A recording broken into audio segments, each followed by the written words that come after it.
Sim, boa noite, pessoal, tudo bem? Sejam bem-vindos à nossa palestra sobre cirurgias emergenciais em animais silvestres ou pet não convencionais, também como são chamados. Foi organizada por nós, do Grupo de Estudos de Cirurgia, GCFAG, tá? A gente é da Unifag, do Centro Universitário de Guariúna, fica em São Paulo, a faculdade pertence ao Grupo Uniduc.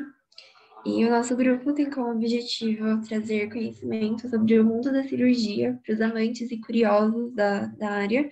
E eu espero que vocês aproveitem a palestra de hoje. E para isso eu vou dar uns recados, tá? Mantenham as câmeras e os microfones desligados para não dar interferência. Mandem suas dúvidas no chat com a hashtag pergunta ou dúvida. Elas vão ser respondidas no final da palestra, tá? Para não interromper muito a linha de raciocínio. E fiquem à vontade para mandar quantas perguntas vocês quiserem. Sobre o certificado, vai ser liberado um link de formulário do Google para vocês preencherem, somente no final da palestra, tá? Lá vai ficar computada a presença de vocês. A gente vai mandar várias vezes, tá?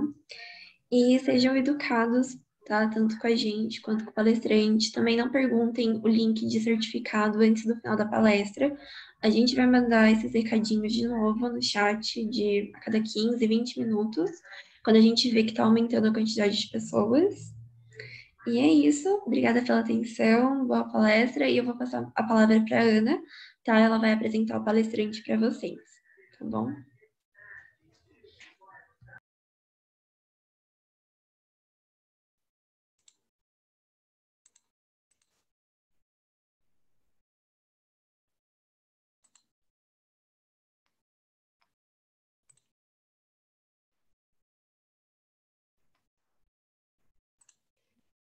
Gente, boa noite. Vocês conseguem me ouvir? Sim, tá dando para ouvir. Tá bom. Bom, primeiramente eu queria, agradecer ao Renato. Muito obrigada, viu, por ter aceitado o nosso convite.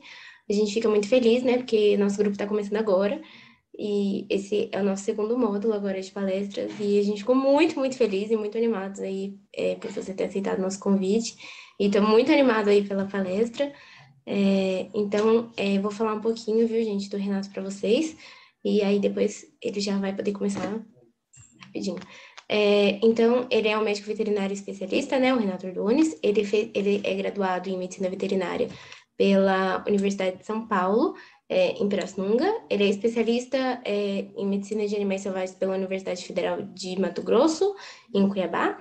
E ele é pós-graduado em clínica e cirurgia de animais selvagens pela FAMESP. E atualmente ele atua na clínica e cirurgia de animais silvestres em São Paulo. E é isso. Muito obrigada novamente, viu, Renato, por ter aceitado o nosso convite. E pode começar. Obrigado, eu que agradeço o convite, né? Agradeço, sempre bom poder participar com vocês, passar um pouquinho do que a gente faz todo dia, né? Quando eu estava na graduação, ó, não faz muito tempo, né? Vai fazer 6 anos agora. Era uma área ainda muito pequena, a gente pode dizer assim, né? Que ela está em desenvolvimento, ela está num desenvolvimento muito grande agora. Era uma área que tinham poucos profissionais, tinham poucos locais que faziam esses atendimentos, esse tipo de cirurgia. E hoje é uma área que está crescendo assim absurdamente, né? O mercado aqui em São Paulo para animais silvestres é muito gigante. Então, ter a oportunidade de ver algumas dessas coisas quando ainda está na faculdade, eu acho que é muito importante, né? Eu vejo pessoal que é interessado mesmo nessa área, que quer realmente entender como que funciona, né? Quando eu estava na faculdade, era muito comum a gente ouvir que a área de silvestre não dá para trabalhar nisso, né? Ninguém você vai ganhar pouco, você não vai ter paciente. E hoje, trabalhando exclusivamente com animais silvestres, eu tenho uma média aí de 140, 150 pacientes por mês. Eu faço cerca de 25 a 30 cirurgias por mês, só de animais silvestres. Então, isso dá, se eu for fazer a conta, aí 5 pacientes por dia, em média, com uma cirurgia por dia, né? Tem dia que eu não faço nenhuma, tem dia que eu faço 3, 4 cirurgias. Então, sim, é uma área extremamente que tem uma demanda extremamente grande e eu poder mostrar um pouquinho disso para vocês é muito legal, muito interessante. Bom, como ela comentou, né, eu fiz a residência lá em Cuiabá, na UFMT, trabalhei 2 anos lá com clínica e cirurgia de pets não convencionais, animais resgatados de vida livre e animais de zoológico. Depois disso, agora faz 3 anos, já mais de 3 anos, que eu terminei a residência e atuo aqui em São Paulo com clínica e cirurgia de animais silvestres, né? Eu atendo em cerca de 50 hospitais aqui em São Paulo, né? Também faço atendimento a domicílio, então a gente tem uma equipe hoje de atendimentos devido à demanda ser excessivamente grande.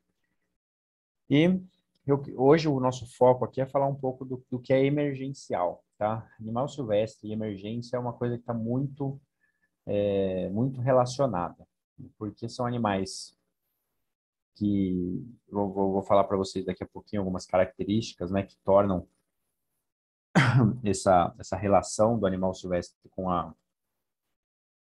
emergência ainda mais estreita, né? Vou falar um pouquinho para vocês do que é emergência, como a gente entende uma situação de emergência. Desculpa, porque a gente recebe também muito chamado de falsa emergência, né? A pessoa tem a calopsita, viu um pouco de sangue na gaiola, pronto, né? Liga para o hospital, a recepção já te manda mensagem, a gente tem uma emergência. E você chega lá, o animal está empoleirado, está normal, mas está com sangramento na unha. Então a gente precisa saber entender e saber passar também para os locais que a gente atende, né? Nos lugares que eu atendo, eu faço um treinamento com o pessoal do hospital, justamente para preparar eles para isso, né? Para explicar para o proprietário, às vezes, que não é algo tão terrível assim, né? No primeiro momento, ou que realmente é sim, que precisa de um atendimento de emergência. Então, leva o animal para o hospital que a gente já vai fazer os primeiros socorros ali, fazer o primeiro atendimento para o animal não virar óbito. Afinal, a gente está falando aqui de animais que são muito delicados, que são muito pequenos, que são muito sensíveis à dor, são muito sensíveis à perda de sangue por conta do tamanho deles, né? Então a gente vai falar um pouquinho disso tudo. Aí eu vou falar do preparo, da avaliação dos procedimentos em si e mostrar alguns casos clínicos, tá? De casos emergenciais, tá? Eu tenho uma palestra de cirurgia de Silvestre, que ela é para ficar 4, 5 horas falando, né? Porque, assim, é realmente muito tipo de cirurgia que a gente faz na rotina. Então, como a gente tem um número grande de espécies, uma variedade de anatomia muito grande, a gente acaba conseguindo, eles acabam precisando aí de um grande número de cirurgias diferentes. Aqui a gente vai focar no que é emergencial. Então, e o que é uma emergência? Então, primeiro a gente tem que saber diferenciar o que é uma emergência do que é uma urgência, né? A emergência é aquilo que ameaça, que traz uma ameaça imediata à vida do animal. Então, o animal está em risco de vida iminente. Se a gente não tiver uma solução imediata para aquilo, o animal vai morrer. Enquanto a urgência é quando tem uma ameaça próxima. Se você não fizer nada, essa situação vai se tornar emergencial. Tá? Então, é uma classificação aí importante para se fazer no primeiro momento. Tá? Quando o proprietário liga no hospital desesperado ali, falando que está com uma emergência, a primeira coisa que eu faço é pedir para passar o meu contato por esse proprietário. Eu vou perguntar para ele o que está acontecendo, né? A idade do animal, como está a situação dele, porque aí eu vou entender se é ou não realmente uma emergência. Vou falar para ele, olha, corre com ele para o hospital que a gente já vai começar a atender. Ou, calma, fica tranquilo, estanca esse sangramento, faz tal coisa, né? Aquece o animal e a gente vai marcar aí um horário mais tarde, um horário no dia seguinte, se for o caso, tá? Dependendo da situação. Então, isso aí já faz, essa primeira compreensão do que está acontecendo, ela já é muito importante, tanto para você tranquilizar o proprietário, quanto para você saber o que o animal precisa naquele primeiro momento. Os animais silvestres, como eu falei para vocês, por que que eles são sinônimos de emergência, né? São animais que a maioria deles é presa na natureza, né? A gente está falando de que animais? Roedores, coelhos,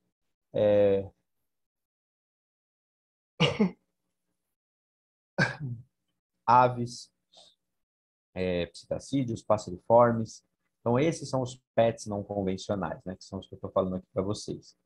Os répteis, a maioria deles até não é uma presa na natureza, mas também é um animal que tem um metabolismo extremamente lento, né?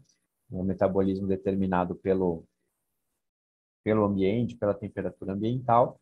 Então, ele vai ter um metabolismo muito mais lento, tá? O que significa isso tudo? O animal que é uma presa, se ele está com dor, se ele está com incômodo, se ele está com qualquer problema, se ele demonstrar isso na natureza, ele vai ser o primeiro a ser predado, né? Então, ele está com dor, ele vai fingir que ele não está. Ele vai fingir que está tudo bem, tá? Então, eu gosto dessa imagem aqui, a imagem que encontrei no Instagram, achei muito legal, coloquei em um monte de palestra minha, já faz tempo isso. Por quê? Porque aqui mostra um coelho normal e saudável, e aqui na direita mostra um coelho quase morrendo. E é a mesma imagem. Muitas vezes é isso que você vai ver, tá? Na hora que ele chega para você na clínica, o coelho, o porquinho da Índia, nossa, ele tá super caído, super jogado, tá deitado de lado já.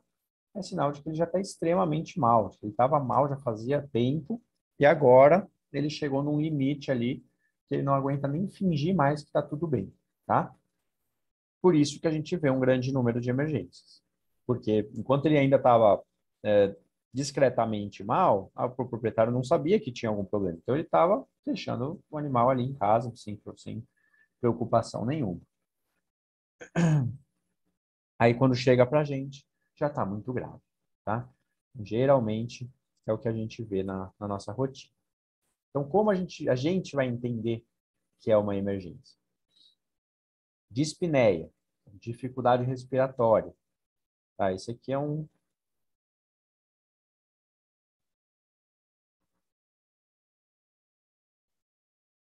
leãozinho. Não é um pet não convencional, tá? É só para mostrar para vocês mesmo. A carinha dele é aparentemente normal. Ah, mas ele não é uma presa. Ele é sim, o predador também vai fingir que está tudo bem, porque ele não quer perder a dominância do bando dele, tá? Nosso foco aqui são os pets, mas aqui é mais para mostrar para vocês o que é uma respiração abdominal bem forçada, tá? Outros sinais de possível emergência, cianose, ou seja, né, mucosas aí um pouco azuladas, ou seja, significa que não está chegando o oxigênio da maneira que deveria em todos os tecidos, alguma coisa circulatória ou respiratória está dificultada, né? E são pontos aí cruciais para a vida do animal. Hemorragia, a gente está falando de animais que podem pesar 15 gramas, como um canário, né? 12, 15 gramas. Um hamster anão russo que pode pesar 30, 35 gramas.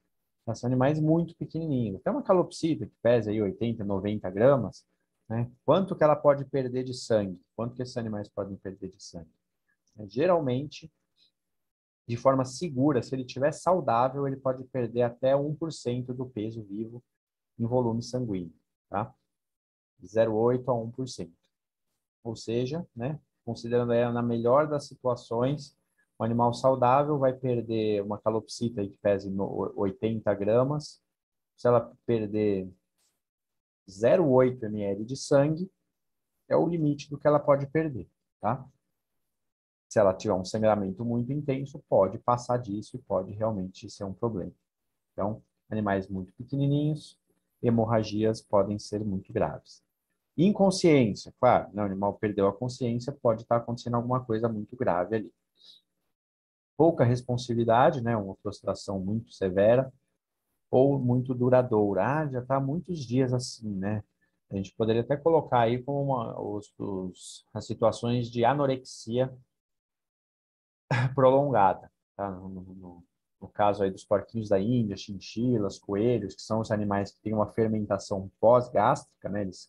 O que a gente aprende na faculdade, a gente conseguiria relacionar com os equinos, né? Que tem uma fermentação no seco, né? Uma digestão fermentativa realizada depois do estômago, então lá no seco, na parte do intestino grosso.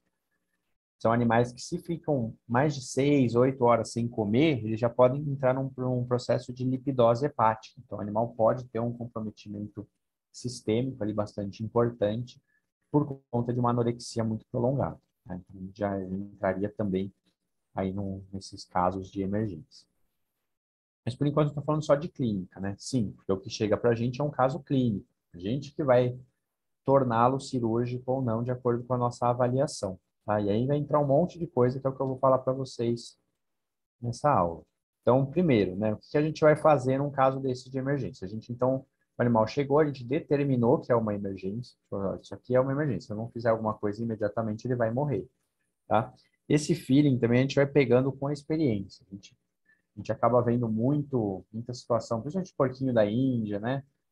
Coelho, às vezes, mas porquinho da Índia seria o mais sensível. E chega, a gente já vê assim, olha, vai ser muito difícil de se recuperar, porque são animais que, para chegarem em um estado muito ruim, deitado de lado, pouco responsivo, é porque ele já está realmente no limite da sua saúde ali.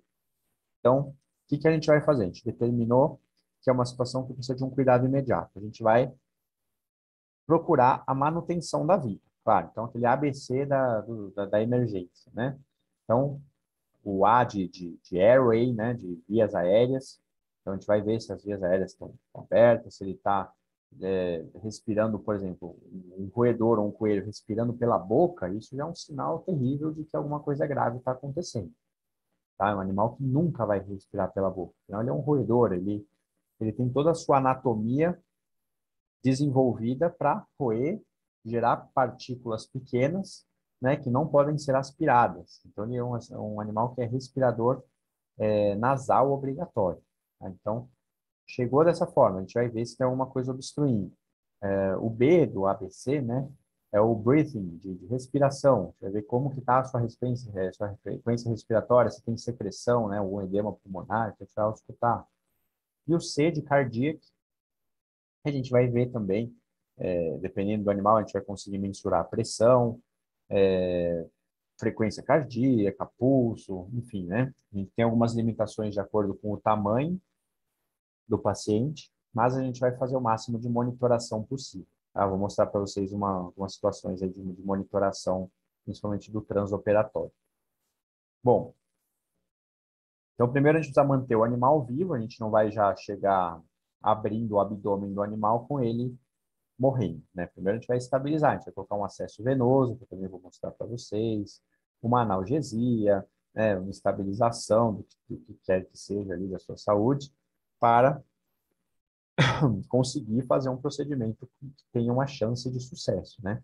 Chegar querendo operar o animal que chegou morrendo, você vai anestesiar, ele vai terminar de morrer, vai ser praticamente uma eutanásia, tá? Então, aí tem algumas imagens, né, que não ilustram bem, que são pets não convencionais, né? A gente tem uma anta, um cachorrinho do mato, uma onça parda, mas são situações que animais que chegaram em situações emergenciais aí precisaram de uma estabilização. Então, foi mais para ilustrar mesmo o que eu estou falando. O que a gente precisa nesse primeiro momento? Então, oxigênio, bomba de infusão, oxímetro, né, para saber como que está a saturação, quanto de oxigênio está passando para os tecidos, Doppler, esfigmomanômetro, para, né, nas espécies que são possíveis a gente conseguir mensurar a pressão, o Doppler, para a gente pelo menos auscultar o coração, colchão térmico aquecedor, animais geralmente vão chegar em hipotermia, sonda traqueal e umbu para fazer uma ventilação forçada, e uma hemogasometria também é um exame que vai trazer alguns parâmetros aí importantes, tá? Então, geralmente são esses equipamentos que a gente precisa nesse primeiro momento, né? Então, a gente vai chegar na cirurgia, mas primeiro a gente precisa estabilizar. Fluidoterapia, né? Sempre importante para várias coisas, né? O animal que chegou numa situação de emergência, ele vai precisar de uma estabilização da sua pressão, né? De uma normalização da sua pressão, hidratação, reposição eletrolítica, muitas vezes, de acordo com o que estiver acontecendo também, que a gente está falando de uma variedade grande de casos. Por isso também que a hemogasometria, nesse primeiro momento, ela é bastante importante, tá? Esses exames que Quem aí já fez estágio com cães e gatos, internação de cães e gatos, né? Tudo que é feito ali, a gente pode fazer num animal internado que seja silvestre da mesma forma, tá? Hemogasometria, glicose, a glicemia, no caso, né? Glicose sanguínea, o lactato, isso tudo a gente pode utilizar, né, como parâmetro para entender a situação que o animal está quando ele chegou. A gente vai usar aí como parâmetro para entender a sua evolução clínica no transoperatório e no pós-operatório, no momento que ele estiver internado ali, para fazer a monitoração pós-cirúrgica. Então, a fluidoterapia vai ajudar muito nesse momento também, tá? Normalmente a gente utiliza o Ringer lactato, tá? Por conta da sua composição eletrolítica, ele tem uma quantidade de cloreto de sódio inferiores do que o cloreto de sódio, tá? E também ele tem mais potássio e cálcio. Dessa forma, tem um pH aí mais próximo do que seria o ideal para o sangue, tá? Então, o que a gente escolhe, praticamente todos os casos, é a solução de Ringer lactato para restabelecer, né? Nem que seja no primeiro momento aí um volume de manutenção mesmo, para a gente conseguir começar a repor esse líquido, essa pressão, né? Mandar esse sangue para os tecidos, para continuar a oxigenação, né? Manter a pressão de forma geral em todo o sistema. Bom, aqui é um gráfico de atendimentos meus, né? Isso aqui não envolve procedimentos cirúrgicos emergenciais, mas sim todas as cirurgias, sejam eletivas ou sejam emergenciais.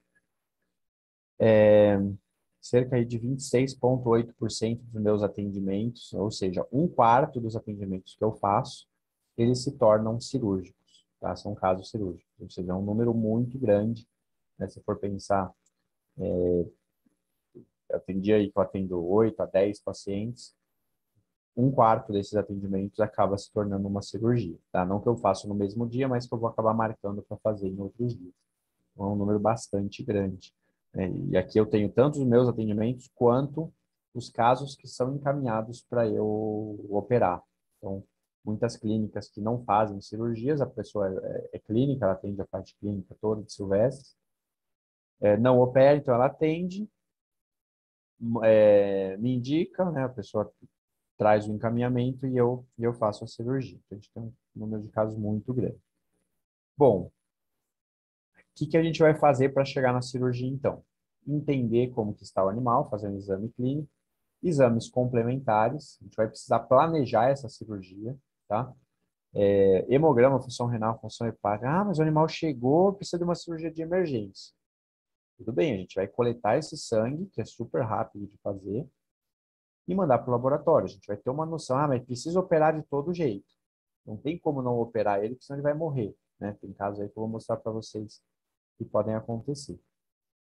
Tudo bem, a gente vai operar ele, mas a gente vai operar sabendo como está a sua função renal, a sua função hepática. Isso aí vai determinar a taxa de infusão da fluidoterapia que a gente vai utilizar, as doses dos anestésicos, né? Tanto da medicação pré-anestésica aí, quanto toda a monitoração que a anestesista vai fazer. Isso aí tudo vai influenciar. Tá bom, a gente vai ter que ver como que está o hematócrito dele, né? Então, os valores que a gente vê no hemograma.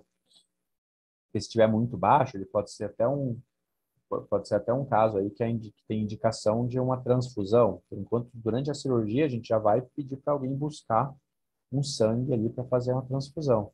Então, tem vários casos aí que estão relacionados para a gente, são várias situações aí que a gente não pode esquecer para a gente ter sucesso no procedimento. Tá? Não adianta nada você fazer o procedimento perfeito ali e o bicho morrer no final. Porra, sabia a técnica cirúrgica perfeita, fiz lá os pontinhos, ficou bonitinho, mas morreu. Por que que morreu? Foi porque você não sabia a técnica? Não, você sabia, você fez bem feito. Mas alguma coisa ali faltou, tá? Sim, você pode fazer tudo perfeitamente certo e o bicho morrer. Claro, acontece muito com esses animais, né? Mas a gente tem que minimizar isso. E a gente minimiza justamente tomando esses cuidados todos, tá? Lembrando aí de cada uma dessas variáveis. Eletro, ecocardiograma, raio-x, ultrassom, né? O animal chegou ali com muita dor, uma suspeita de uma obstrução intestinal num coelho, num porquinho da Índia, né? A gente vai precisar passar um ultrassom, nem que seja um ultrassom fast ali, né? Só que a gente passa rápido buscando algo bem direcionado, para entender mesmo o que está acontecendo. Já faz um raio-x, que é um exame super rápido também, tá? A tomografia, numa situação como essa, não vai ser muito fácil de fazer, numa situação emergencial, é muito menos a citologia. E isso tudo vai nos favorecer aí a planejar a cirurgia de uma forma mais adequada. Então, a gente vai ter informações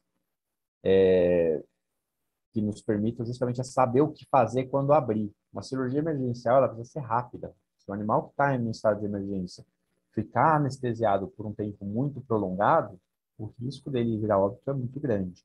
Então, a gente precisa reduzir o tempo cirúrgico, né, o tempo anestésico, com um bom planejamento cirúrgico. Como que esse planejamento ocorre, então, né? Os exames de sangue que eu comentei com vocês. Da onde que a gente coleta e como que a gente faz? A gente vai usar o tubo de heparina para os testudines, e o tubo de heparina é o tubo verde.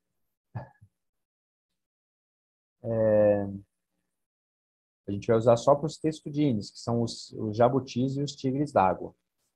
Porque o sangue deles, no EDTA, que é o tubinho roxo, ele acaba hemolizando, tá? Então, para os testudines sempre o tubo verde, para os outros répteis a gente usa o EDTA, que é o tubinho roxo. Da onde que a gente vai coletar? Onde eu prefiro coletar, isso pode variar de pessoa para pessoa, tá? Eu sempre vou primeiro na subcarapacial, a gente empurra a cabecinha para dentro, entra pela anatomia, a gente não consegue ver o vaso, tá? E faz a coleta ali. Bem na transição ali da queratina do casco com a pele ali em cima do pescoço.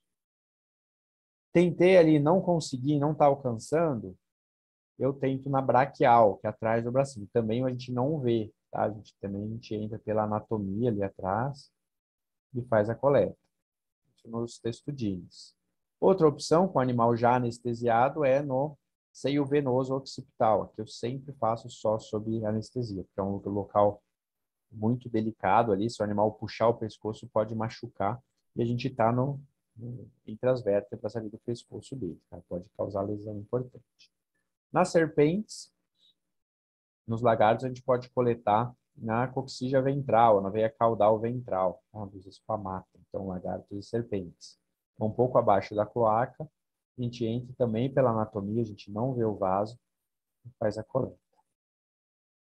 Nas aves, né, vou passar, isso que eu vou mostrar para vocês, tá? É importante saber, não é o nosso foco total aqui, mas é importantíssimo vocês saberem essas coisas para a cirurgia.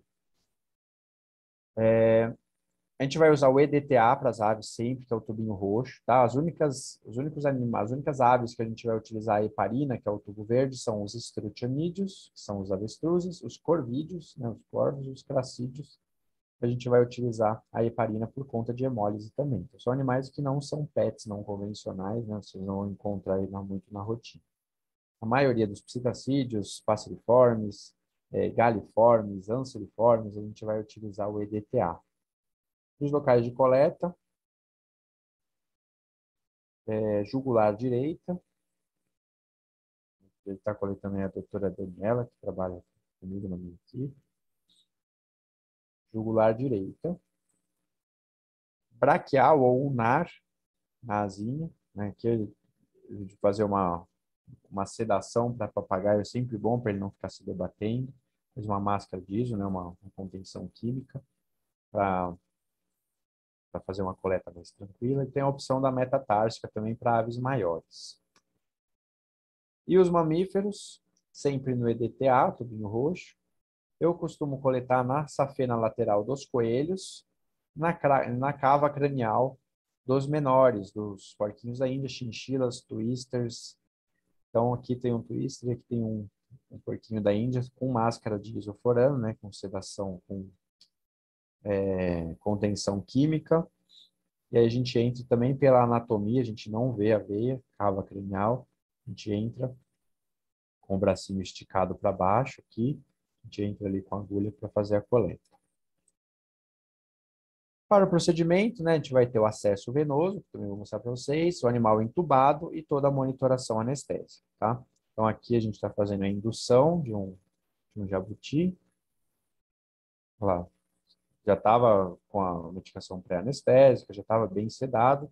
Aqui eu estou no seio venoso occipital, puxei, veio sangue, eu posso fazer o propofol para induzir na veia ali, no seio venoso occipital.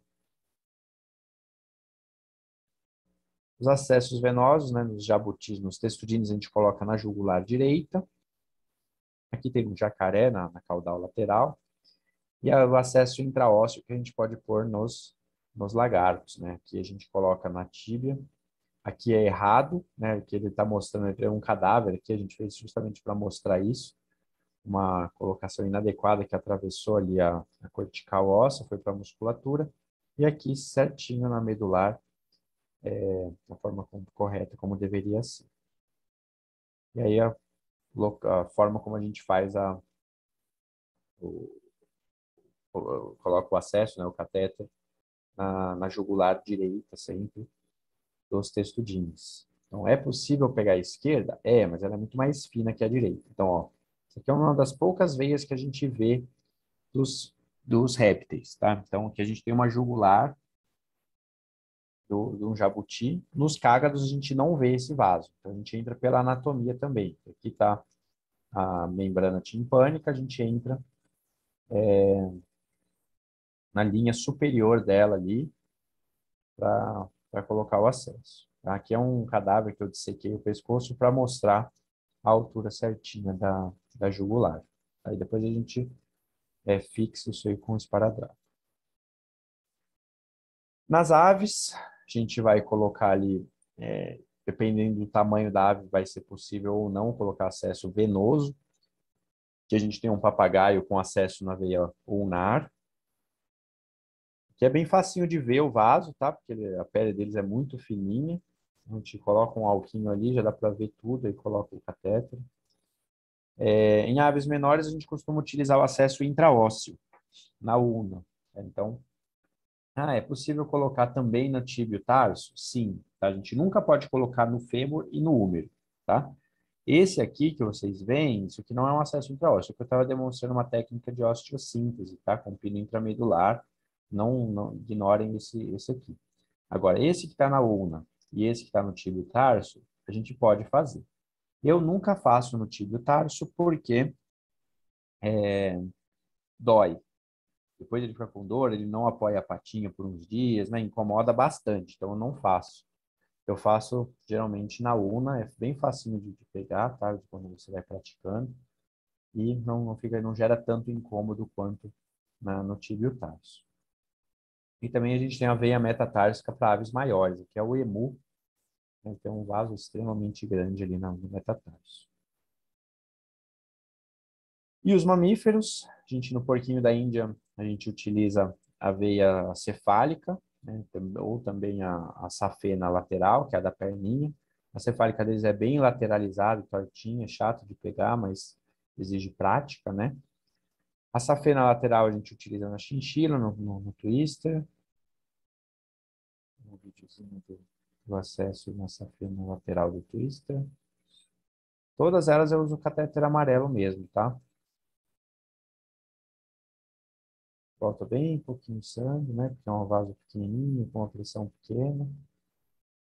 Ele já faz a fixação. No coelho, a gente geralmente põe na orelha. A orelha deles tem veias muito boas, tá? Aqui no meio é a artéria.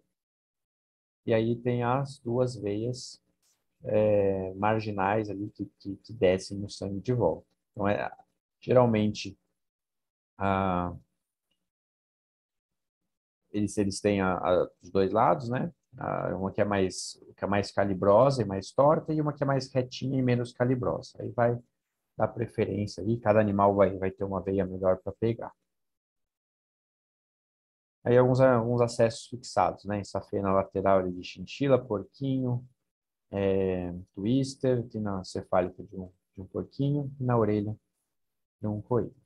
E a gente pode pegar intraósseo também, em espécies muito pequenas, como o gerbil, o hamster sírio e o hamster anão russo, ou para filhotes. Então, em situações emergenciais, a gente acaba utilizando muito, que um filhotinho de coelho que chegou em emergência, eu coloquei um acesso na orelhinha dele, o soro nem descia de tão fininho que era o vaso, aí coloquei um acesso intraósseo no fêmur, né, para fazer as medicações ali de emergência.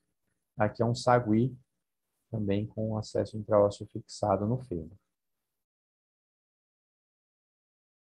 A intubação, então a glote ali, os répteis têm, ó, não tem epiglote, eles têm uma glote bem visível ali na base da língua, então é um pouco mais fácil de intubar as aves e os répteis por conta disso. Então precisa estar com uma boa medicação pré-anestésica, né, para já estar molinho, conseguir abrir a boca. Pode também colocar um abridor de boca, né? Isso aqui é uma seringa que a gente usa como abridor de bocas, que aí a gente consegue ver, passar a sonda e manter a boca dele aberta ao mesmo tempo.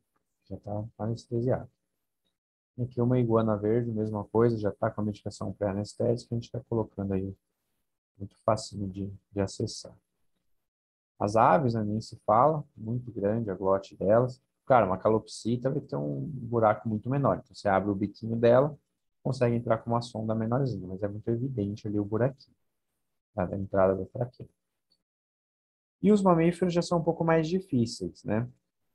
Ou por conta do tamanho deles, né? É possível entubar um twister, um hamster sírio, mas são animais muito pequenininhos, tá? Não exige aí um equipamento improvisado.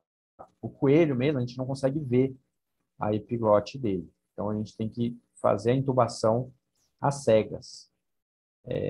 Geralmente, a gente coloca nessa posição aqui e entra com a sonda. Isso aqui exige muita prática, precisa ficar praticando o tempo todo. Isso aqui quem está fazendo é a Guta, anestesista que trabalha muito comigo. Ela faz isso várias vezes por dia, né? É a melhor intubadora de coelhos que eu conheço. Ela faz isso com muita facilidade, né? Mas exige muita prática mesmo. E aí a monitoração anestésica. Não lembro. Ela está entubando um hamsterzinho. Olha lá, com uma sonda uretral super fininha, tá? Então exige aí algumas adaptações para animais muito pequenos. Então, o que vai estar acontecendo enquanto a gente está operando, né? Que é a minha parte, é a cirurgia. Então, eu não vou. Isso aqui, a maioria dessas coisas ela faz. Claro, a gente precisa saber fazer para um caso emergencial, né? Como clínicos mesmo. Mas numa situação de cirurgia, geralmente ela coloca o acesso, ela faz essa parte toda e faz a monitoração. Então, eletro, oximetria, temperatura, Doppler, isso tudo é possível ser feito, mesmo em animais pequenos, tá? Que é um coelhinho que estava sendo induzido aí. E aí vai fazer o monitoramento aí de todos esses parâmetros durante o procedimento cirúrgico. Tudo isso que vocês já sabem. Então, frequência cardíaca, respiratória, temperatura, glicemia, a hidratação, hematócrito, não vai ficar fazendo, a gente já fez no pré-cirúrgico, depois vai fazer no pós, dependendo do caso. Saturação, né, através do oxímetro. Pressão, quando possível. Reflexo, lactato e hemogasometria também, quando necessário. Olha lá. Vários pacientes de diversos tamanhos e formatos aí. Isso aqui é legal de ouvir.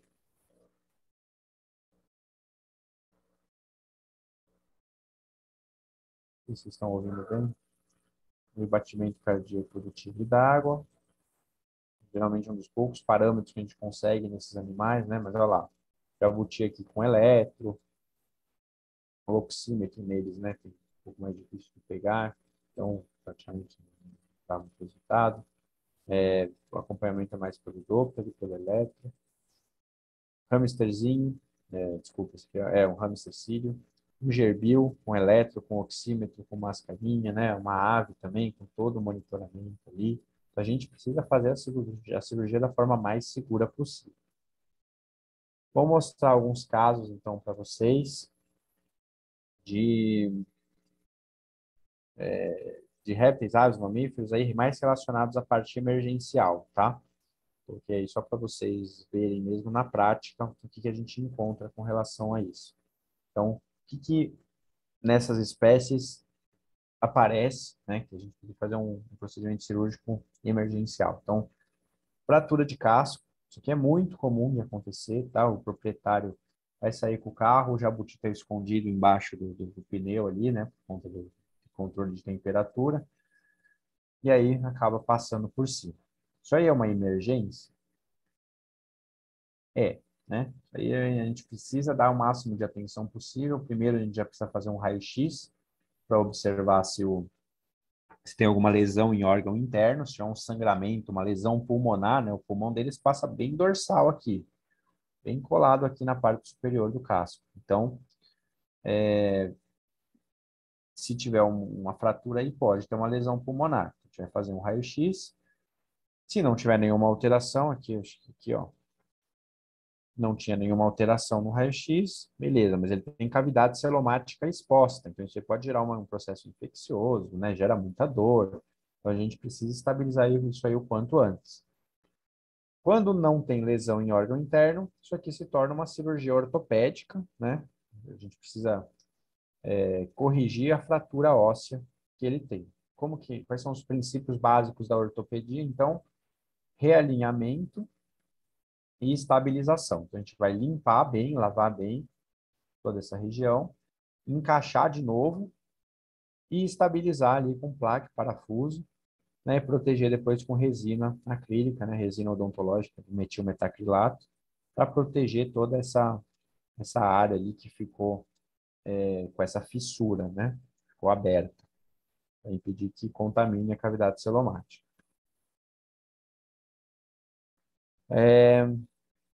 Situações de corpo estranho e retenção de ovos, também muito comum neles, tá? Ah, mas retenção de ovo não necessariamente é uma emergência. Pode não ser. Ah, mas se o animal já está prostrado há bastante tempo, já está sem comer há um bom tempo também, a gente não sabe quanto tempo esses ovos estão lá dentro, tá? Esse aqui ainda tinha pedras no intestino. E pode perfurar o intestino dele, né? O tamanho das pedras são bem grandes, né? Bem pontudas. Então, é um caso que a gente tem que fazer o quanto antes, tá? Deixa eu ver se tem aqui. Não lembro se eu coloquei nessa aula. Desculpa, eu dei uns spoilers. Mas prolapso de oviduto também, né? Sai um pedação do oviduto ali pela cloaca. Também é bastante comum, né? Recentemente eu fiz umas 3 cirurgias dessas. A gente tem que fazer o quanto antes, porque o animal está com prolapso, está com um pedaço do oviduto dele para fora, né? Isso aí pode estar obstruindo a cloaca, então não vai urinar, não vai defecar. Então é um caso aqui que a gente precisa operar o quanto antes também. É a mesma coisa, a gente tem que abrir, retirar ovo, todos os ovários, né? Os folículos todos, e o oviduto, tá? Nesse caso aqui foi necessário também uma enterotomia, uma abertura do intestino para retirada dos corpos estranhos. A gente faz a abertura aqui, ó, prolapso de oviduto, mas acho que eu não coloquei a foto do prolapso. Droga. A gente abre com uma serrinha, então, remove ali a musculatura que fica aderida ali no periósteo, né? Às vezes você pode deixar a tampinha presa aqui na musculatura, é o que eu tenho feito ultimamente. Abre a musculatura ali a gordura, e aí tem acesso à cavidade para retirada dos ovos. E aí faz o fechamento, devolvendo a plaquinha. Eu passo um fio de nylon embaixo para deixar ele dar um suporte ali para essa plaquinha, para não cair lá para dentro. Passo um micropore e resina acrílica de metilmetacrilato para proteger. Aí isso aí fica bem duro, né? Ele fica um tempo prolongado aí com essa resina. Ela comendo no pós-cirúrgico. Cálculo urinário. Isso aí, cálculo urinário é uma emergência? Não necessariamente, mas pode ser que seja, tá? Um cálculo num tigre d'água igual esse aí, né, no cágado, um cálculo bem grande, tá? Tava debilitando muito ele. Isso aí já estava aí crescendo fazia provavelmente anos, né? E ele chegou num ponto que estava obstruindo a bexiga dele, né? A vesícula urinária. Então, já estava num ponto ali que a gente precisou abrir o quanto antes. A gente não abriu imediatamente, a gente abriu no dia seguinte, até preparar a cirurgia toda, mas é um caso que exige uma certa atenção. Um réptil, você tem uma emergência num réptil, é uma coisa muito incomum, né? Precisa ser um sangramento muito grande, uma destruição de carapaça, né? Precisa ser uma coisa bem trágica mesmo, né? Não é tão comum, porque eles têm um metabolismo bem lento, então tudo neles é mais lento.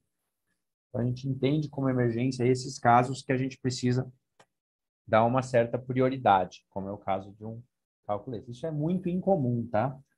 Quando apareceu isso aí para mim, eu não sabia que era tão raro. Marquei a cirurgia, fiz tal, faz muito tempo já. Depois eu acabei descobrindo que era muito raro essa geração de cálculo urinário neles, né? Conversei com um monte de gente bem mais experiente que eu e falou, nossa, nunca peguei esse tipo de caso, né? Então, foi mesmo um caso bem diferente. Tumores. Ah, mas um tumor, ele é emergencial? Não, necessariamente também, mas pode ser que seja, tá? Os répteis, a maioria dos casos emergenciais são dessa forma. Por quê? Essa aí é uma serpente, eu fui chamado para atender ela, porque ela não comia fazia quase 2 meses. E estava com essa bolinha perto da cloaca. Isso aí exigiu um tratamento emergencial, né? Eu já entrei com antibiótico, já fiz uma limpeza, já retirei. Ela tinha dois focos de necrose, uma necrose séptica, uma necrose coagulativa e um abscesso. Então, ela tinha um processo infeccioso bastante feio ali na região próxima da cloaca. Então, já entrei com as medicações e já marquei a cirurgia o quanto antes, tá? Para retirar isso aí tudo. Quanto mais a gente demora num caso desse, maior a chance de o animal que já está em sepse, né, por conta de toda essa infecção, dele acabar não aguentando. Tá? Esse aí mesmo, a gente fez a cirurgia, ele acordou, deu alguns dias depois, mesmo com antibiótico, cultura, antibiograma e tudo mais, tudo feito, ele acabou vindo a óbito, provavelmente por conta da sepse que ele já tinha desencadeado. A esofagostomia não é uma cirurgia de emergência, tá? Mas isso aqui facilita a vida para a maioria das situações. É um procedimento que a gente mais faz nesses animais, que é a passagem do tubo esofágico, né? Geralmente o animal vem para atendimento. Ah, ele está sem comer já faz 1 mês, já faz 2 meses. Teve um que eu atendi em janeiro, que a proprietária falou que ele não comia desde setembro. Nossa, está 4 meses sem comer. Então, a gente acaba vendo umas coisas assim, um pouco duvidosas. Mas chega para a gente com um tempo prolongado de anorexia. Então, muitas vezes a gente precisa fazer um procedimento desse para evitar que o animal morra, né? Esses animais eles vêm morrendo há muito tempo, né? Então, a gente parar esse processo, a gente precisa fazer o procedimento para dar um suporte aí para ele acabar melhorando. Então, a gente passa a pinça pela boca até a parede do esôfago, empurra ela contra a pele, abre. Isso aqui é o tubo esofágico, tá? A gente, ó, passa o tubo para a boca, depois da boca a gente joga lá para o estômago. Esse vídeo aí, essa etapa do vídeo eu não tenho, eu acabei perdendo. E aí joga lá para dentro e sutura na pele, tá? Então ele fica com um tubo ligado, entrando pelo pescoço, indo até o estômago. Então, a gente consegue fazer medicação, consegue fazer alimentação, tudo aí por esse tubo. As aves. Que são as principais aves que a gente atende, né? Os psittaciformes, então, calopsitas, papagaios, maracanãs, agapornis, simimex, os passeriformes, canários, bentivis, trinca-ferro, os anseriformes, né? Patos, gansos, marrecos, e os galiformes, as galinhas, pavões, perus, são as principais espécies aí tidas como pets que a gente acaba atendendo.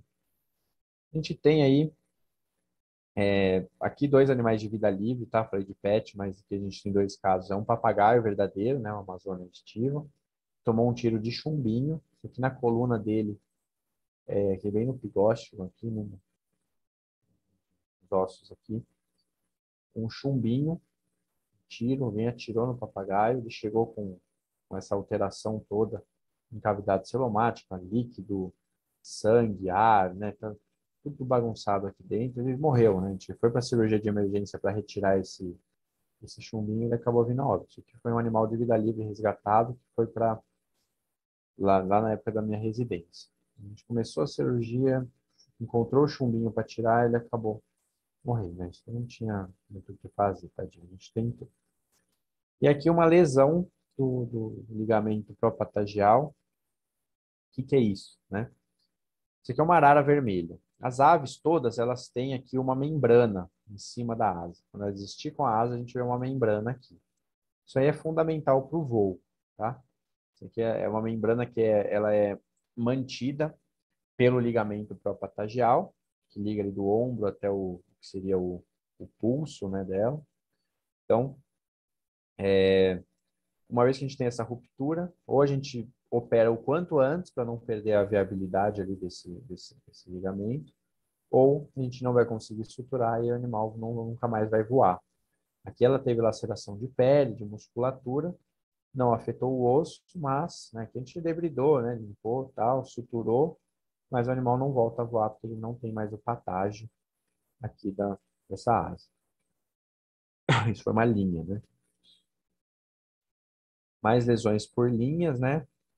Maracanã, que foi encontrado, resgatado também. O pé já todo necrosado. Ah, mas isso aqui está necrosado, não é uma emergência, né? Mas ele tem tecido morto ali no corpo dele, então ele está absorvendo citotoxina de monte.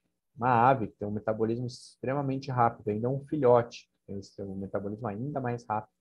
Então, quanto antes a gente tirar esse tecido necrosado, né, fazer essa amputação, melhor. A gente tem que retirar o tecido morto, debridar e suturar, né, que ela já estava bem cicatrizadinha, o animal que ficou super bem. Ele já estava se adaptando ali na gaiolinha nova dele. Eles se viram muito bem por conta da utilização do bico, né, para se equilibrar, para escalar, para tudo mais.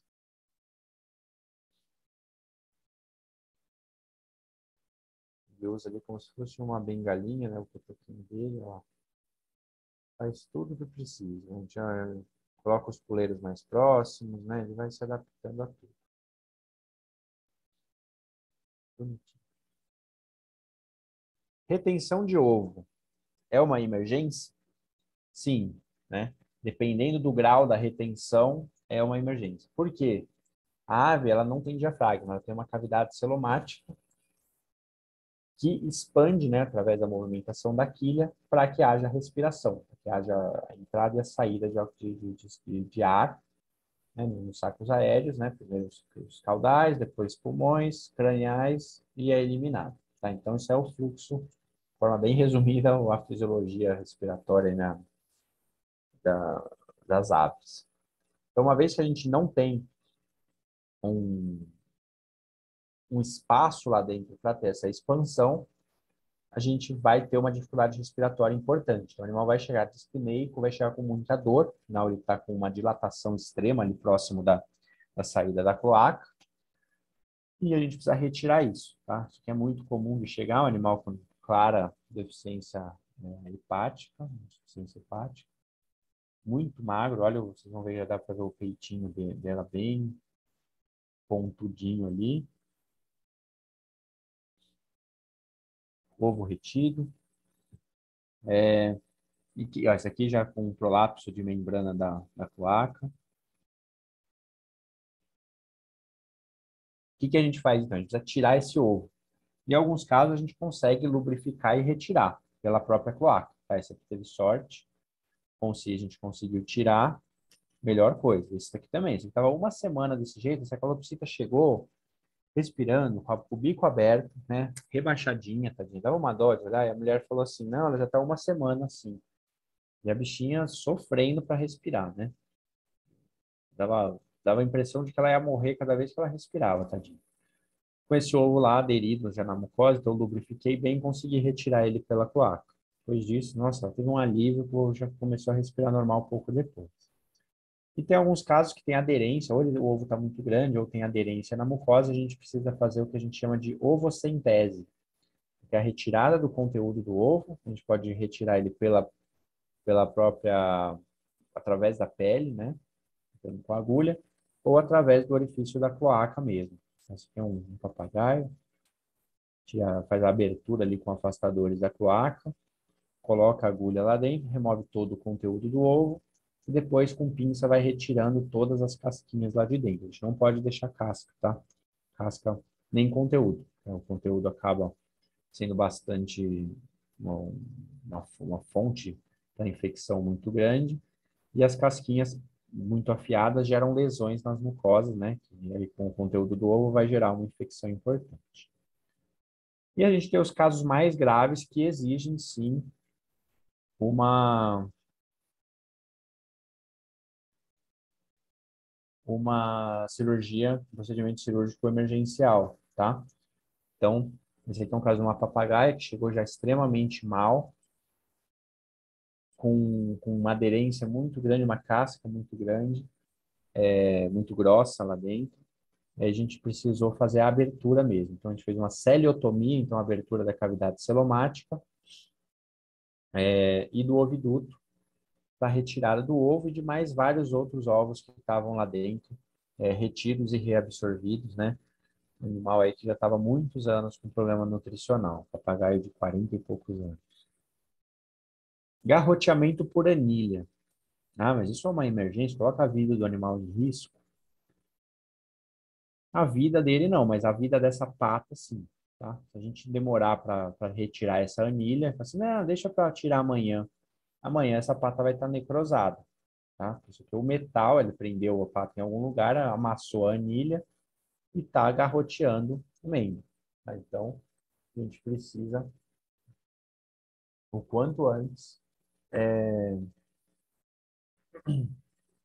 cortar essa anilha, né? Retirar ela para deixar o sangue fluir de novo para essa pata. Ela já estava lesionando bastante aqui atrás, né, da patinha, e a pata estava bem edemaciada já, tá? Então, a gente precisa retirar o quanto antes, senão já vai virar uma cirurgia de amputação. Acidentes domésticos. Então, a gente tem aí, só um minutinho, peraí.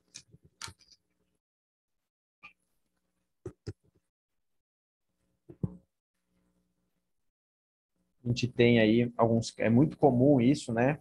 Proprietário que pisou na calopsita. Então, pode gerar vários tipos de problema, né? Já peguei calopsita que foi pisada e não aconteceu nada, e já peguei caso que teve trauma cranioencefálico, foi óbvio. Então, uma das possibilidades é laceração de pele. Essa aqui o proprietário pisou, ela teve uma laceração de pele gigante. Deu para ver toda a musculatura do peito aqui, né? Então a gente precisou limpar, fazer analgesia e fazer uma sutura. Olha lá, retirar toda a pena ao redor, né? Lavar bem, porque né, fica com a musculatura toda exposta. Sutura, e depois de, sei lá, 15 dias. É isso mesmo, 15 dias. Já estava bem cicatrizada, peninhas nascendo ali, a casquinha da cicatrização. E teve vida normal. Essa outra aqui, ela voou em casa e bateu no ventilador. Então, o animal chegou dessa forma para a gente. Toda a anatomia interna dela ali aparente. O ombro, o pescoço. Dava para ver absolutamente tudo. E, por sorte, só rompeu a pele. Não rompeu nenhuma estrutura interna. Então, mesma coisa. Limpeza, sutura e em 20 dias já estava com as peninhas todas nascendo de novo. Animais de muita sorte. Outro que se prendeu na gaiola, né, um periquitinho australiano, lacerou bastante a pele, toda a perninha dele, né? Então, lá dá para ver toda a musculatura do membro, né? Luxou também a coxa femoral dele. Então, foi realizada a limpeza, sutura e amputação de alguns dedinhos, né? Os dedinhos ficaram necrosados e foram removidos também, né? Você já está depois de suturado, né? Acabou se recuperando bem. Aqui a gente tem uma associação de problema nutricional, né, uma hipovitaminose A, gerando essa hiperqueratose na pata toda. A anilha, que está ali para garrotear, então aumentou o tamanho por conta de deficiência nutricional. A anilha começou a pressionar ali e parou de chegar sangue da forma adequada nas extremidades. Então começou a necrosar os dedinhos, tá? Precisamos amputar isso aqui, retirar essa anilha, senão ela vai perder a pata toda. E um canário, né? Um dos animais que tem o metabolismo mais rápido entre todos os animais que existem. Então, a absorção de citotoxina dessa necrose aqui, ela é muito intensa, tá? A gente precisa remover isso aí o quanto antes. Fístula de inglúvio. Então, o que é isso? É quando o papo rompe. Ou por papinha muito quente, ou por algum trauma, né? Mas isso é uma emergência? Esse animal mesmo, essa arara aqui, passou vários dias com isso aqui aberto, né? Mas é uma fonte de infecção, é uma fonte de contaminação aí de pele e de estruturas internas. Então, assim que a gente atende isso aí, a gente precisa resolver. A gente tem que marcar a cirurgia o quanto antes, porque não pode ficar aberto. Ele vai cicatrizar por segunda intenção, a gente vai precisar debridar e vai acabar perdendo um espaço grande ali do papo, tá? O papo, ele é uma bolsa do esôfago, né? Então, a gente retirar ali uma quantidade grande de tecido acaba prejudicando esse acúmulo de alimento. Então, aí a gente vê numa rolinha, chegou resgatada, né? A pessoa encontrou, levou no hospital, pagou consulta, cirurgia, tudo, né? A gente vê aqui, eu limpei primeiro, deixei só os grãozinhos lá de dentro, fechei o esôfago, fechei a pele. Tem que ser feito o quanto antes. Olha lá como que a gente identifica, ó. Aqui a gente vê o buraquinho. A pessoa fala assim, tá com um monte de secreção, acho que tá com um abscesso no pescoço. Aí passei a sonda.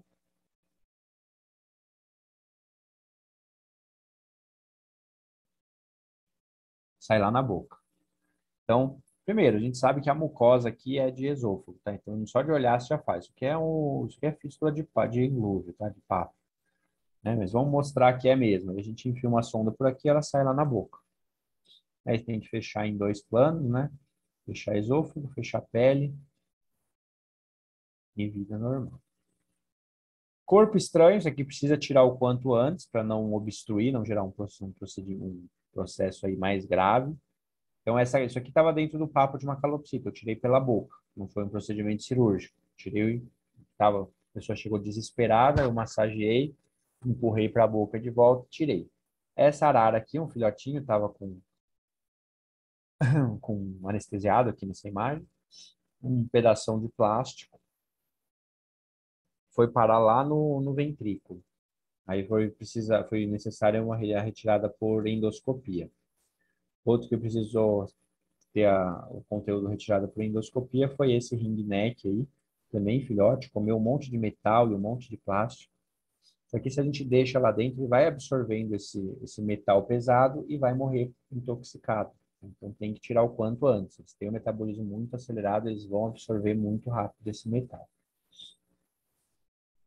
Para finalizar, os mamíferos, as principais espécies que a gente atende, os primatas, né, os macaco-prego, sagui, os ferrets, tem os hedgehogs também, né, os ouriços pigmeus africanos, os coelhos e os roedores. Roedores que são os hamsters, tem o hamster sírio e o anão russo, o gerbil, que é o esquilinho da Mongólia, porquinho da Índia, chinchila, e o twister, não lembro se eu já falei, o twister, que é o ratinho. Quais são os principais problemas emergenciais neles, né? Geralmente, alterações gastrointestinais. São obstruções,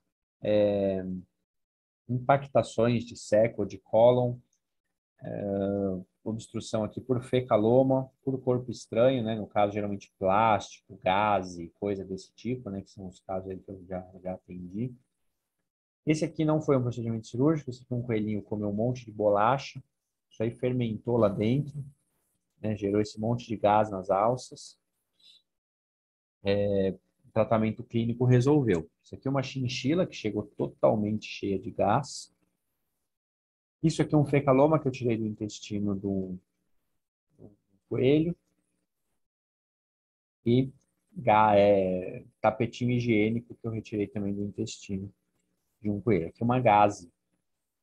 Gase que estava no cólon desse coelho. Ele tinha operado uma fratura de tíbia, né? Tava com o colar, a proprietária tirou o colar porque ele achou que estava incomodando, isso depois de um mês da cirurgia. No que ela tirou o colar, ele foi mexer na gase, engoliu uma, isso aqui obstruiu o intestino dele, foi para cirurgia de emergência, acabou vindo a óbito no transoperatório. Traumas perfurantes ou hemorrágicos, então, um gambazinho, né, resgatado de vida livre, com evisceração aqui, um pedaço de intestino, de alça intestinal para fora, já bastante necrosado, então precisou fazer uma uma enterectomia e anastomose, então a gente retirou aqui esse pedaço de intestino e reparou todas as lesões ali que foi mordedura de cachorro, né? Então depende do órgão afetado, da quantidade de sangue perdido,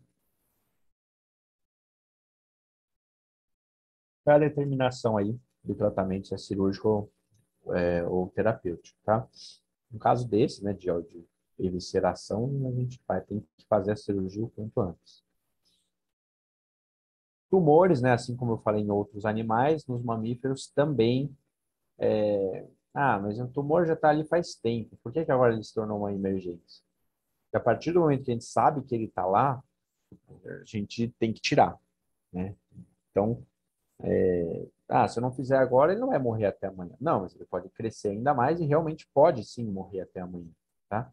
Isso aqui é um porquinho da Índia. Ele veio encaminhado para a cirurgia porque ele tinha um tumor no abdômen. Não se sabia em qual órgão, né? O ultrassom que me veio foi tumor no abdômen. Então eu abri, já dei de cara com o tumor, identifiquei que era um baço, né? Não parece nada um baço, mas por conta da posição anatômica ali, né? Excluí, fui achando todos os outros órgãos, não achei o baço. Ele estava bem na região onde o baço deveria estar, só que, claro, ocupando um espaço muito maior. Então, fiz a esplenectomia, né? Retirada do baço, da massa, ao tamanho. Isso aí é o pet grill, né? Todo felizão porque melhorou. Ficou bem. Tumores de útero, tá? Por que que eu falo, por que que eu considero emergencial? Porque quando ele está desse tamanho e a pessoa percebe alguma alteração no bicho, eu preciso tirar o quanto antes. Geralmente o coelho já está largado, já está caído, já não está mais comendo. Você palpa a barriguinha assim, você sente um aumento de volume bem líquido, com umas partes mais duras, né, mineralizadas. Então você precisa marcar a cirurgia para o mesmo dia. Tá? Se deixar o tumor ali mais um pouquinho, o animal vai acabar não aguentando. Já é uma cirurgia arriscada, né? Já precisa fazer o quanto antes, mas se você tira logo, resolve. A maioria desses casos todos aqui são três, são dois diferentes, né? Esse aqui e esse aqui.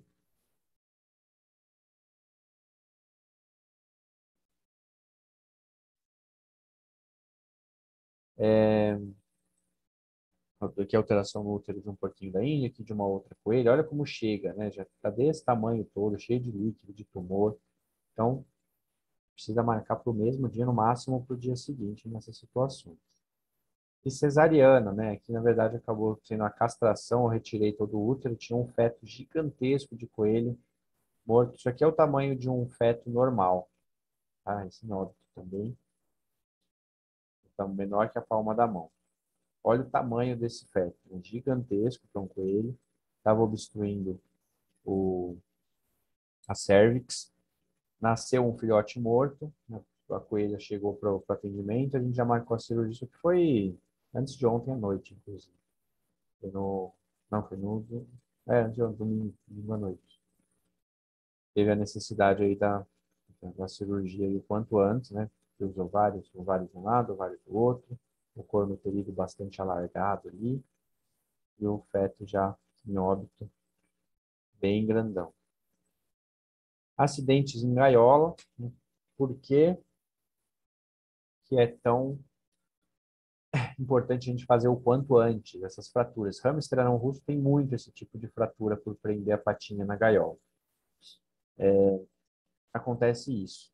Ó, eles necrosam a patinha ou fraturam e começam a comer a própria patinha, tá? Porque eles entendem que é uma sujeira, que é uma coisa que não é para estar no corpinho deles.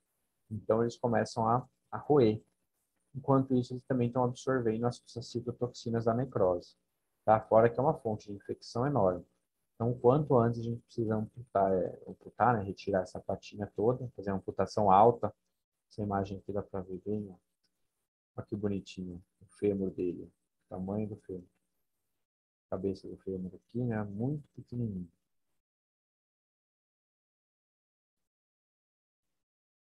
E aí aqui é um pós-cirúrgico, né? De um desses hamsterzinhos.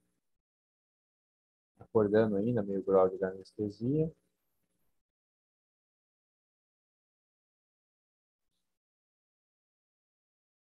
Esse aqui é o mesmo, depois que ele acordou da anestesia, eu coloquei na gaiola, olha lá. Ele nem lembrava que ele tinha outra pata. Eles se adaptam extremamente bem, super rápido. Bom, e lembrar, né, que no pós-operatório, em qualquer caso, esses slides aqui, eles têm todas as aulas.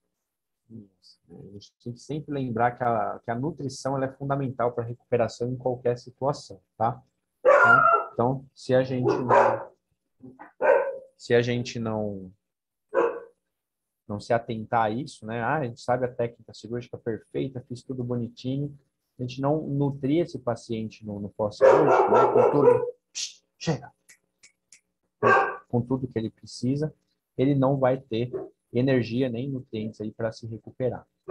Lembrando que a taxa metabólica de manutenção de um animal doente é maior do que de um animal saudável, ou seja, ele precisa de mais quilocalorias por dia porque ele está doente do que se ele tivesse saudável. Tá? Então, não podemos nunca esquecer disso no pós-operatório. Para cicatrizar, para ter imunidade, para se recuperar de forma geral. Então, a gente vai fazer uma alimentação forçada através de uma esofagostomia, tubo nasogástrico, né? A gente vai utilizar em muitas espécies não convencionais. Aqui é um filhote dromedário, né? Ninguém tem filhote zoológico. Eles têm uma narina aí que permite a passagem de uma sonda nasogástrica. Mas nos pequenininhos a gente vai mudar a apresentação, a gente vai oferecer com sonda, com seringa na boca, com tubo nasogástrico, no caso do jabuti, tubo esofágico, né, no caso dos jabutis, e vai manter esse animal nutrido para que ele se recupere. E é isso, gente. Então, de forma resumida, aí a parte de cirurgias emergenciais, né, que a gente faz em animais silvestres, geralmente. Agradeço o convite, né? Quem gosta de cirurgia, quem gosta de animais silvestres, lá no meu Instagram eu posto tudo que eu atendo. Os casos que eu posto lá no feed geralmente são cirúrgicos, né? Que é o que eu mais gosto de fazer, o que eu mais acabo fazendo. Então, quem gosta dessa parte, esses dias eu postei uma cirurgia que eu fiz num sapinho, né? Também a gente postou uma cirurgia de um peixe que a gente fez esses dias. Então, cirurgia para tudo que é espécie, aí, quem gosta, consegue ver lá, tá? Também se vocês tiverem dúvidas, agora eu tô aqui para responder as dúvidas, né? Mas se sobrarem dúvidas também, podem mandar tudo lá no Instagram que uma hora eu sempre respondo, tá bom? Obrigado, gente.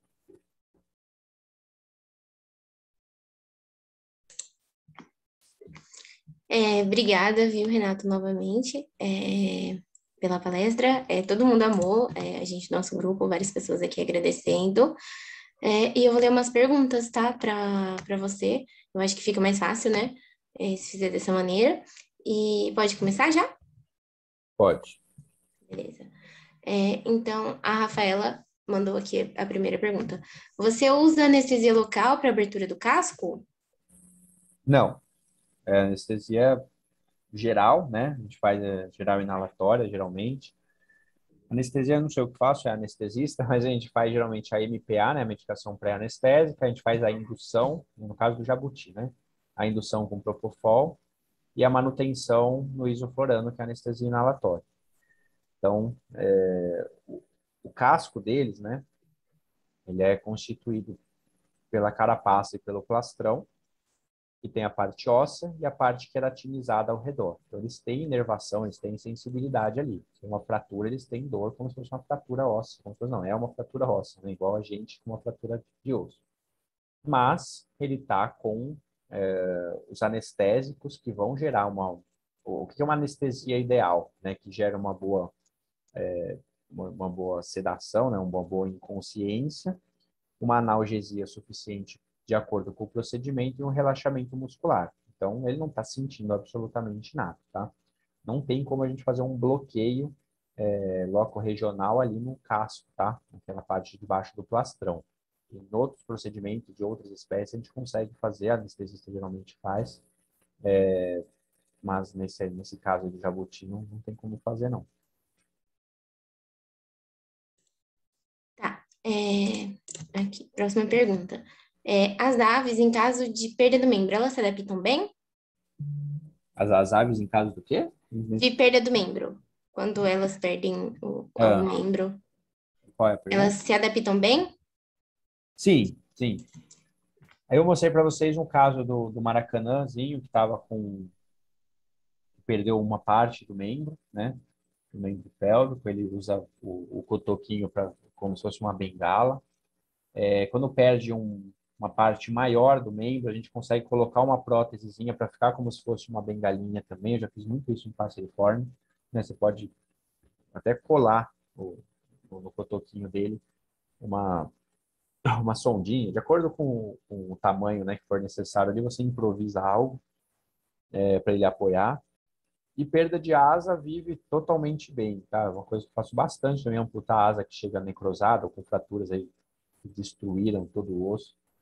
A gente faz a amputação e, claro, precisa viver em cativeiro, né? Mas é um animal que nunca vai poder ser solto se ele for resgatado, mas vive totalmente bem.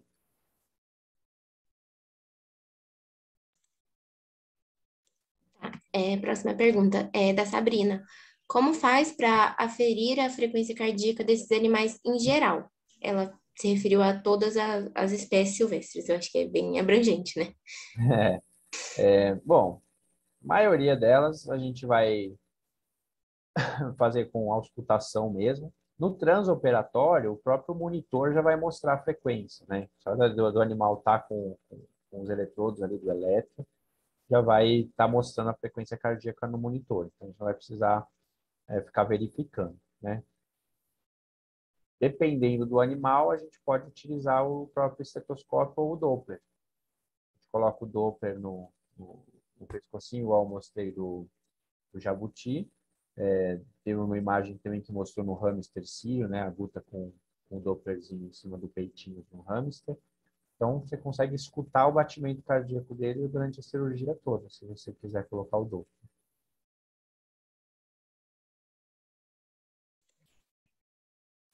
Tá, a próxima pergunta é a da Yara. Como que é realizada a limpeza da fístula do inglúvio? O que que passa para essa ferida ser suturada? Após a ferida ser suturada, desculpa. Depois que você fecha, não precisa passar nada, né? O que você precisa fazer antes, né? O que que você faz? Você tira o conteúdo que está ali, porque senão ele vai contaminar a sua cirurgia, afinal ali é a luz do esôfago, né? Ele trata o gastrointestinal. Então ele é cheio, tem bactéria, tem contaminação, tem alimento, né? Então você retira o máximo que você pode ali de conteúdo. Claro que da mesma forma que é contaminado, é uma região bastante resistente também, tá? Por estar acostumado ali com as bactérias. Então, você vai retirar um pouco do excesso de alimento, vai fazer uma limpeza do tecido da parte externa, vai retirar todo o tecido de granulação que já formou ali ao redor, ou seja, a cicatriz já que tá formada ali ao redor, se for uma lesão mais antiga, se você suturar ela só, você não vai ter aderência do tecido. Então, você precisa cortar, né, para reavivar a borda, né, fazer um debridamento ali de toda a região e suturar, que aí, né, a partir do momento que você tirou esse tecido de cicatrização e você suturou, vai cicatrizar normal. Então, você fecha primeiro o englúvio, né, a musculatura do englúvio, depois fecha a pele. Eu faço, eu uso sempre fio absorvível, né? A partir do momento que você fechou a pele, você não precisa ficar fazendo limpeza nem nada. E uma ave cicatriza extremamente rápido por conta do metabolismo acelerado.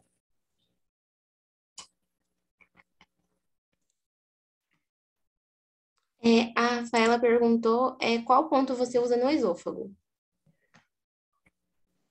A gente tem que fazer ponto invaginante, tá? Então a gente vai ter que sempre, eu utilizo, depende muito do tamanho da ave, mas a gente usa o mesmo padrão de sutura que a gente faz em órgão cavitário. Então, intestino, estômago, a gente pode fazer sempre, ai meu Deus, o Cushing, né? Pode fazer em animais maiores, né? No estômago e no intestino, eu uso uma ou dois planos de Cushing, tá? A gente faz o Cushing e Cushing. Também você pode usar o Lambert. Então, dá para você usar Cushing e Lambert. Eu utilizo ou só um padrão Cushing ou Cushing e Cushing de novo, dois Cushings. Que aí a sutura fica invaginante, a gente coloca um pouco da mucosa para dentro e consegue ter uma segurança maior ali desse ponto não abrir. Uma ave que tem o tecido muito fininho, a gente não quer perder muito espaço interno ali do órgão. Eu faço um padrão de cushing só e já é suficiente, tá? Sempre é uma cirurgia bem tranquila, assim, que sempre dá resultado bom. Tá, a próxima pergunta é da Letícia. Ela falou quais os principais cuidados pós-operatórios para evitar a deiscência de pontos na correção da fístula de inglúvio. É o que eu falei, nunca tive problema de descência de ponto, nunca abriu. É só essa limpeza, o debridamento de todo ao redor da ferida, porque aí vai, senão não cicatriza, né? Se já você coloca já o tecido cicatrizado em contato com outro tecido, ele não vai cicatrizar de novo, né? Então você precisa debridar, você precisa cortar uma fatiazinha ao redor de toda a lesão e suturar. Eu faço uma sutura, o Cushing, ele é contínuo, né? Você dá um pontinho inicial, faz todo o Cushing, que vai invaginar, e um pontinho final. E na pele eu faço geralmente um simples contínuo, tá? Nunca tive problema mesmo de deiscência. Cicatriza muito rápido. Beleza. A próxima pergunta é da Rafaela. Onde é mais fácil tirar/medir a pressão, pulso em répteis?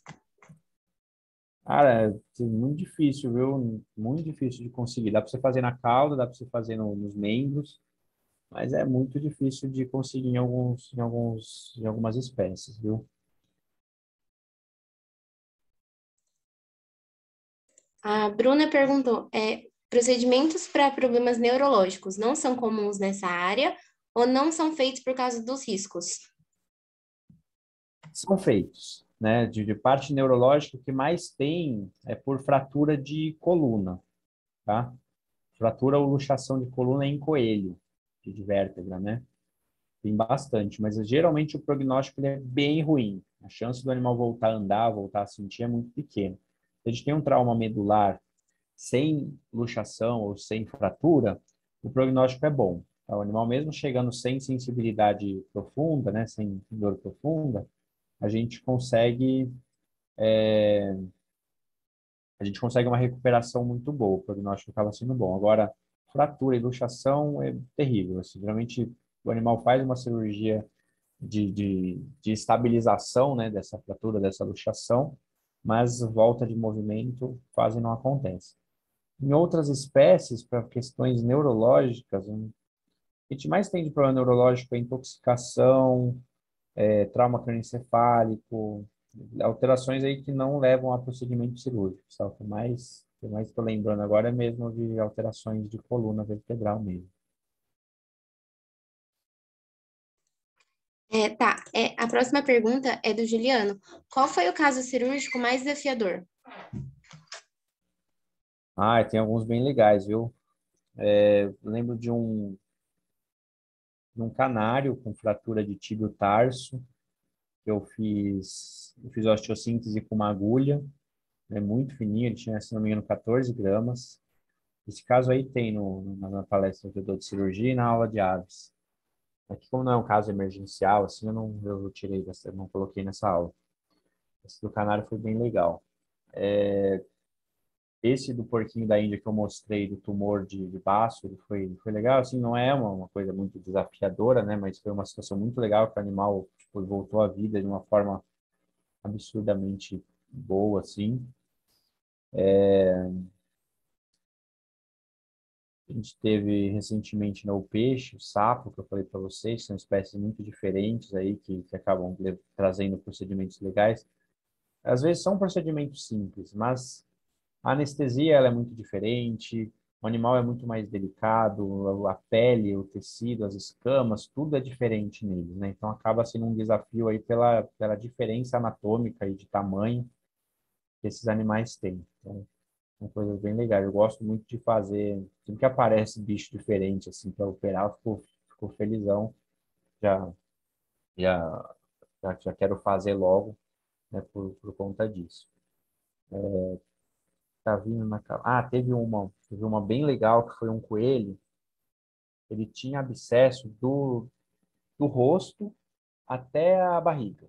Ele tinha abscesso no corpo inteiro, no caso do Astolfo, no caso que tem nas aulas de mamíferos e de cirurgia. Ele tinha um abscesso em tudo depois que ele tomou uma arranhadura de gato. Ele começou a ter o que a gente chama de metástase do abscesso, né? O abscesso começou a passar para outras regiões do corpo por baixo da pele mesmo.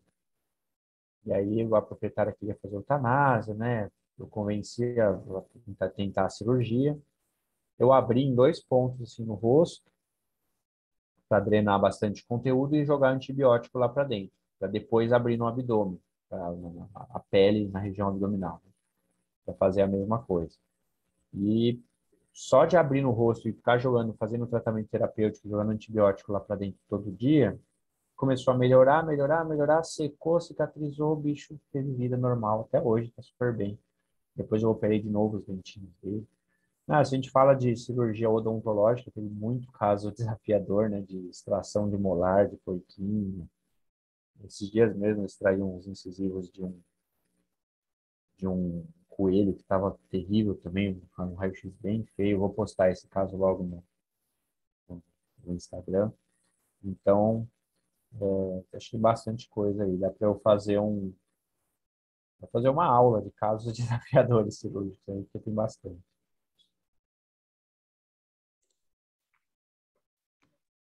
Fica aí, então, esse convite para a próxima palestra, viu? Que agora eu também fiquei muito curiosa. É, a Silmara, ela perguntou, estou com uma maritaca filhote que está com as pernas abertas. Como fazer a tala ou se há um método melhor para resolver esse problema? Vai chamar splay leg. Coloca no Google, splay leg, S-P-L-A-Y, leg de perna. Tem uma talinha que você coloca unindo as duas patinhas, não unindo, mas colocando as duas patinhas bem paralelas. E você deixa ela com isso aí. Ela vai desenvolver com as patinhas um pouco mais paralelas, da forma como deveriam ser, né? Dá para você fazer só com micropore, dá para você fazer com canudo, aqueles canudos de plástico mole. Tem várias formas de você fazer essa talinha aí. Mas é isso, tem animal que fica com vida normal depois. Tem uns que ficam andando meio tortinho, mas acaba se adaptando super bem. Então depende muito do grau do splay leg, né? É uma alteração congênita que eles têm, ou desencadeada pela mãe que fica em cima deles desde o nascimento. Então, é um problema muito comum, tá? Periquito australiano, já peguei calopsita, agapornis, periquito rico, né? O Brutogeles tirica. Já peguei muitas espécies esse problema. Mas escreve lá no Google que você vai ver. Se não, manda lá no Instagram, que aí eu mando uma fotinho para você.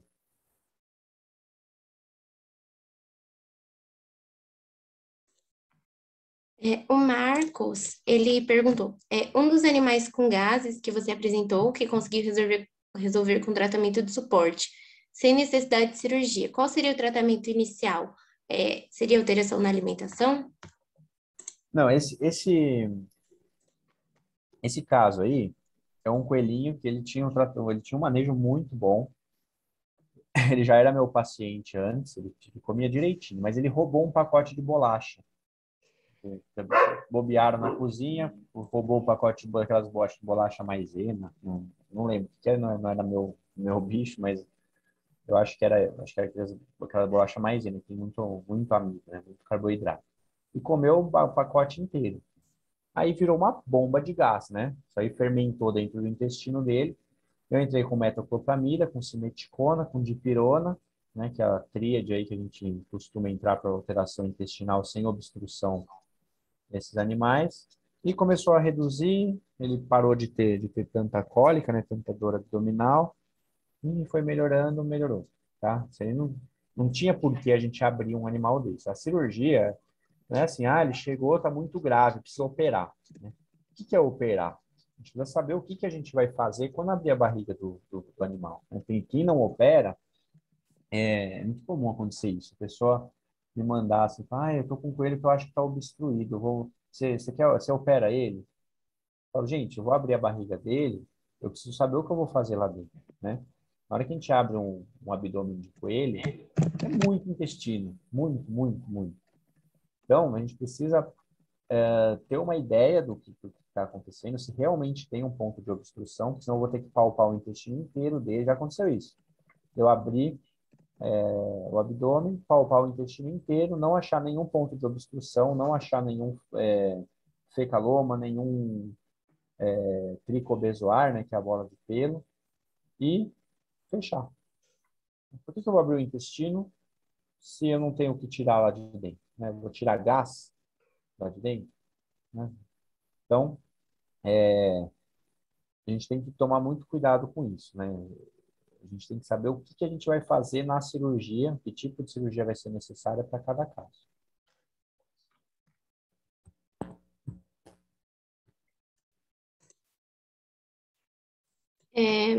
A Flávia perguntou, como convencer o tutor para realizar uma cirurgia no pet silvestre? Como o quê, com o tutor? Como convencer o tutor a realizar uma cirurgia no pet silvestre? Tá, essa é uma pergunta muito importante, né? Quando eu estava lá na residência, eu estava trabalhando no hospital escola lá da UFMT, na residência, né? Então, era R$ 50 a consulta de animais silvestres. Tinha de proprietário que chegava lá e falava assim, por que eu vou pagar R$ 50 na consulta se eu paguei R$ 20 no meu hamster?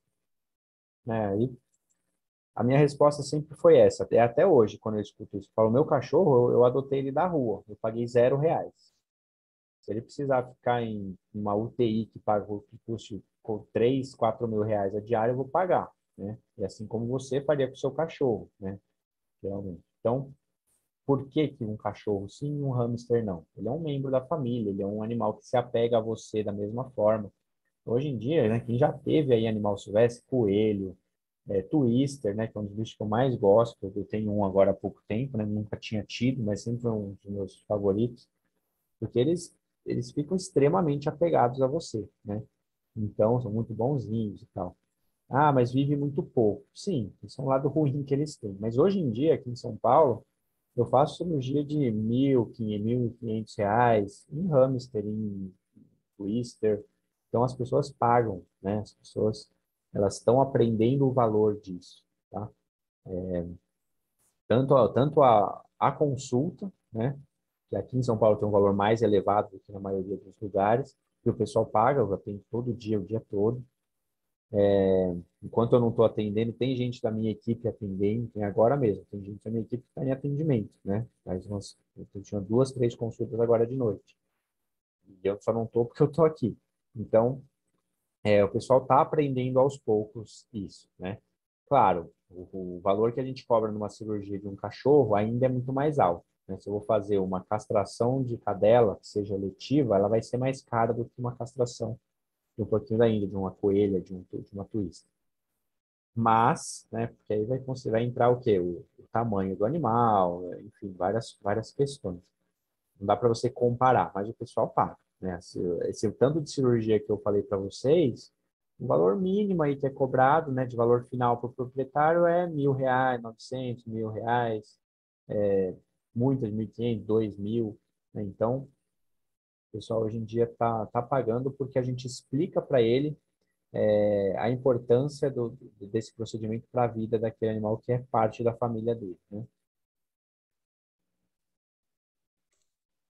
O Pedro, ele perguntou, qual espécie de animal você mais recebe casos?